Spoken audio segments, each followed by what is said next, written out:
So this chapter takes place 2 days before the Yuki versus Kenjaku battle, and from the looks of it, we'll be staying at this for a little bit of time to see what happened before Kenjaku will merge with Tengen. In the other colonies, we're going to see what's going to be happening with these soldiers, but let's not waste any further time. We got a lot to get into, so let's do it. I want to first talk about the soldiers because they make their appearance in the Cullen Gangs finally.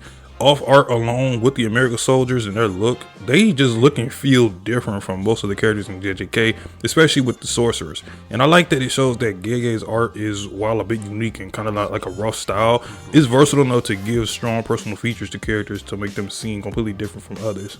So the soldiers have their own Kogane, which can only be applied if they answer the Kogane's questions as stated by Kenjaku. It's like a hidden rule or something of the Cullen Games. And we get the soldiers conversing about third place and second place or whatever, probably keeping a tally of who captures the most bodies as if it's an actual game. And amidst the soldiers is this black girl who must be like one of their strongest soldiers. She must be like a captain or something. They capture a body that's actually dead, which worries the guards because they believe that they should be alive in order to extract the cursed energy or test on them or whatever they're trying to do. Yes, she states that as long as the brain is intact, it should be alright. They struggle to detain a sorcerer because bullets couldn't penetrate and tasers wouldn't work. And he had a propeller on his head, so they pretty much had to use lethal tactics in order to get him. And yes, she's talking about Haba, the helicopter guy that Yuji beat down along with his group of Amai and Hanyu at the start of the Cullen Games. I know that people were saying that the soldiers could potentially be legit threats with a ton of rifles and weapons because of what Kenjaku said about practical weapons without cursed energy. But I always thought it was a little bit overblown. Could they do damage to them? Of course. But a sorcerer can surround themselves with cursed energy and strengthen their body and attacks. So it wouldn't be easy for the soldiers per se, but it would be at least an interesting battle to see. So the soldiers killed Haba, RIP, but you know he was fired to begin with, so we ain't really worried about him like that. And if they had some problems with Haba of all people, what do you think is gonna happen when they go against any of our strong characters like Maki or somebody? And I like that she's already getting hip to the fact that there are definitely sorcerers stronger than Haba and what they've seen. Also, we got Hazanoki completely bodying somebody with his explosion and thinking about what Reggie said about the Kenjaku's bomb.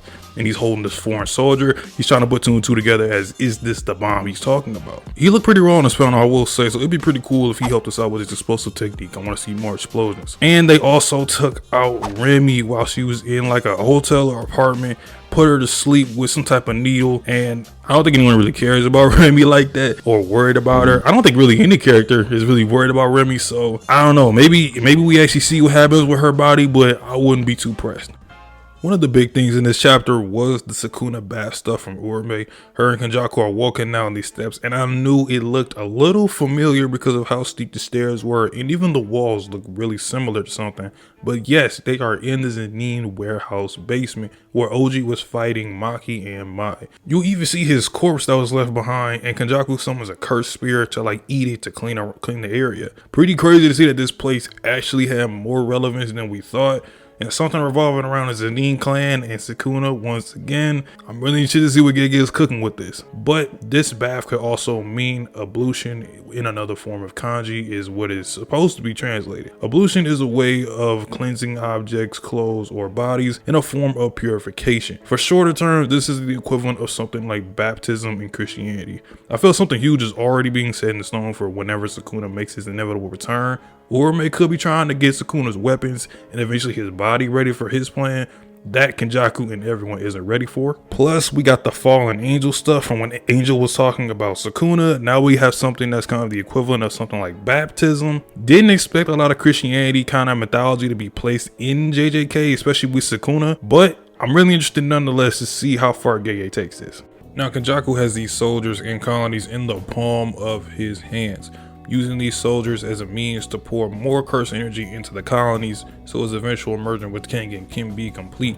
He gave Urame 60 points on her guess of this plan, and I feel like Kenjaku knows not to tell Urame too much because Urame is clearly not devoted to Kenjaku like that. His real plan was for the soldiers to send them into the Cullen Games and with his cursed spirits, let them completely massacre the armed forces of these countries, and we get this horror panel of this really hard to see yet creepy cursed spirit walking up to a soldier in the dark. It looks pretty haunting, I will say. He says the night is their home ground, which I'd imagine considering considering what this looks like. This genuinely didn't even look like something out of JJK. I really like that Gege went back with that his horror routes or that creepy route. And when they reach the moment of death, they emit a large amount of cursed energy out of their body. Even non-sorcerers do this. Now when foreigners die, they are inflicted with stress that is strong enough to induce mutation to a dying brain. Kenjaku knows that getting the players to kill the non-sorcerer soldiers would be difficult because of two reasons. One, our main cast we have in the colonies and some of the new allies we picked up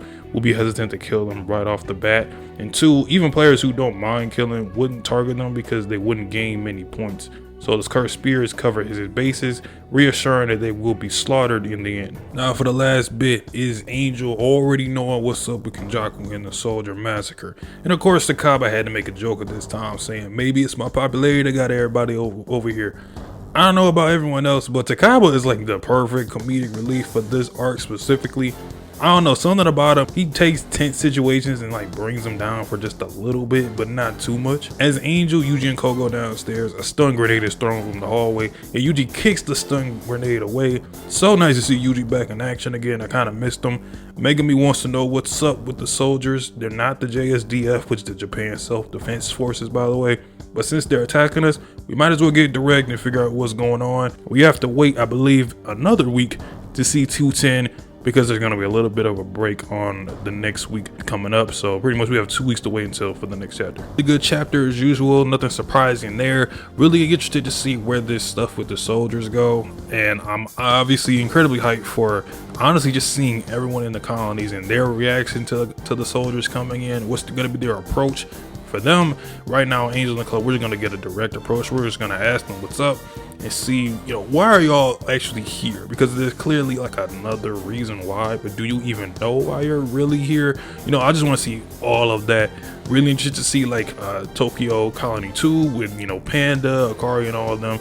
Sendai, I'm probably interested the most because Sendai is the most dangerous in terms of just the level of just high impact and high output of just cursed energy with Ryu and Yuta and all that. Really cool to see. Plus the Sukuna bath stuff is really interesting. It's like every couple of chapters we get something with Sukuna that's just foreshadowing even more. He will arrive eventually. It's just a matter of when and a matter of where, because when it happens it's going to be incredibly important and just impactful on the series of JJK and the Shonen games right now. So I really can't wait to see what's going to happen next, especially in these upcoming chapters, man, with these soldiers. So let me know in the comment section down below how you felt about everything that's transpired. Leave a like, comment, and subscribe if you enjoyed it. For more JJK content and others on the channel, I'll holler at y'all in the next one. Peace. Back in the street, boy, that's why I let it be. Break the side, gotta eat.